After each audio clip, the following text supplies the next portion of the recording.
Hey, this is Neilson Dynasty. Please like, share, and subscribe. Buy some silver, some platinum, and some crystallized osmium because it's just a great thing to do. Sound advice, not financial advice. I am not a financial advisor. I'm a sound advisor. If you can hear my voice, that's sound. The sound gives you advice. Therefore, it's not financial, it's sound. So it's sound advice. Logical, huh? Anyhow, be kind, helpful, grateful too, because it's better than being a jerk. But that's not what this is about. This is about looking up at the sky.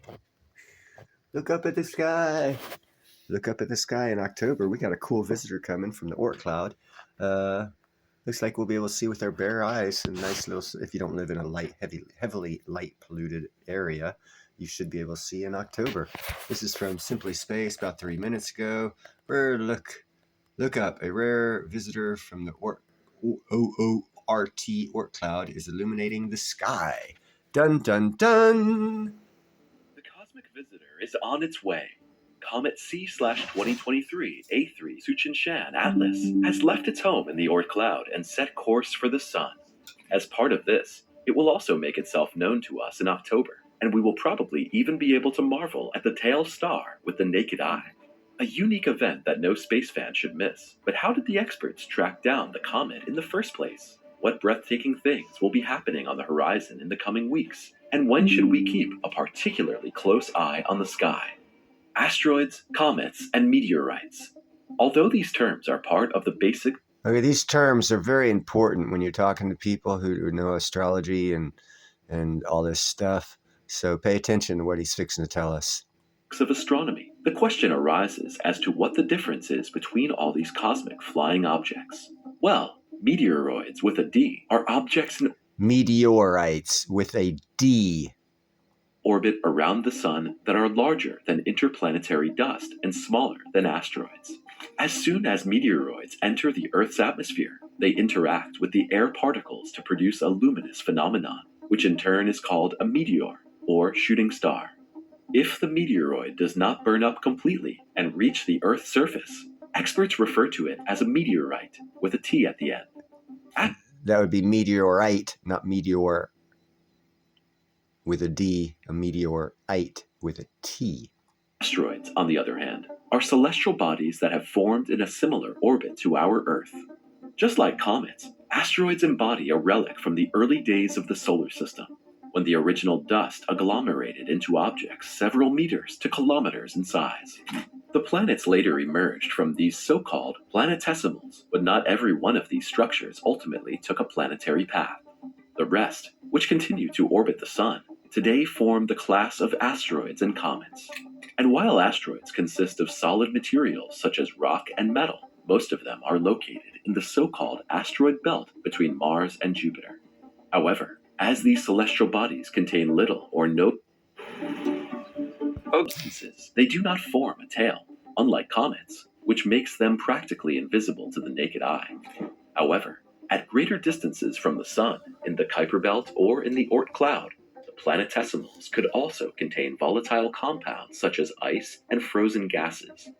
These gave rise to comets, which are sometimes referred to as dirty snowballs. And as soon as a comet leaves its freezing cold home and advances into warmer climes, the interaction between the solar wind and the comet forms a shell-like nebulous envelope called a coma.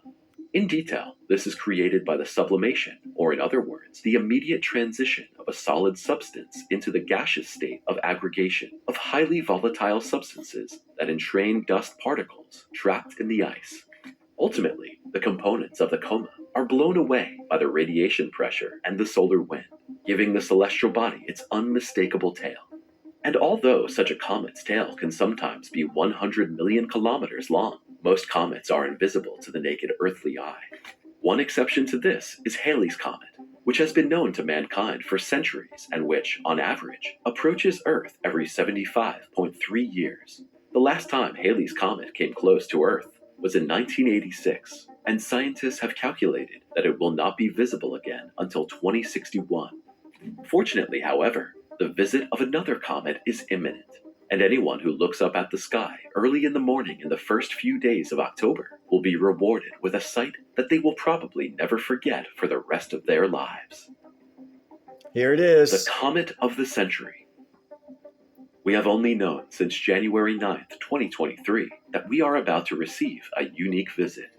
This is when the comet was discovered on images taken by a telescope at the Purple Mountain Observatory in Shui, China.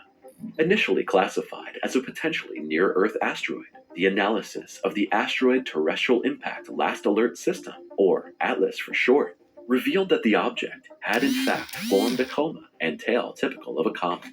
The comet was then recognized as such and given its combined, albeit somewhat unwieldy, name C/2023 A3 Tsuchinchan Atlas, and it was immediately suspected of soon giving us a rare spectacle in the sky.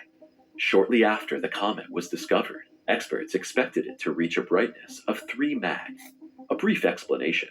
The apparent brightness of a celestial body is measured in magnitude, or mag for short, and the smaller the mag value, the brighter the object appears to us.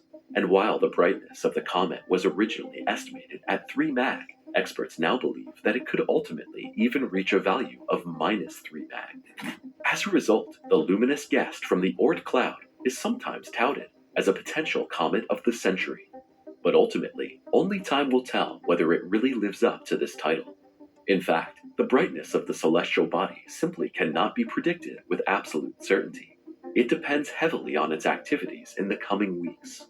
However, most researchers agree that it will be visible to the naked eye, and with a bit of luck, it could even outshine Comet C/2020 F3 Neowise, which could also be seen without technical aids in the summer of 2020. Will the comet break apart before it arrives? However, it should be noted at this point that the brilliant spectacle may be over before it has even begun. In this regard, the Czech-American astronomer Zdeněk Sekanina has stated that the comet will probably disintegrate before it has even reached its closest point to the sun. However, this gloomy prediction is anything but uncontroversial among experts. Other astronomers criticize Sekanina for ignoring the so-called phase angle of the comet in his article, and thus a decisive factor. As a result, the majority of experts still believe that the object will survive its approach to the sun and form a breathtaking tail that can be seen from afar. As the object has never before reached such close proximity to the sun, it is likely to still have a lot of ice in its core. This will evaporate on its journey through space, possibly making the comet appear particularly bright and large. At the same time, however, it is precisely this large amount of ice that poses the greatest danger to the celestial body, according to Sekanina. This means that the ice could make the comet unstable and ultimately cause it to break apart.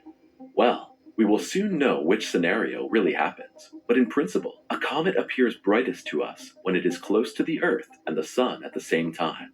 In the case of the rare gas from the Oort cloud, calculations have shown that it will reach its closest point to the Sun, known as perihelion, on September 27, 2024. At this point, it will be just under 60 million kilometers away from our host star, roughly the distance between Mercury and the Sun. Nevertheless, comet hunters in our latitudes will still have to be patient. As the object is located below the ecliptic, or in other words, the planetary plane, it will initially only be visible in the southern hemisphere.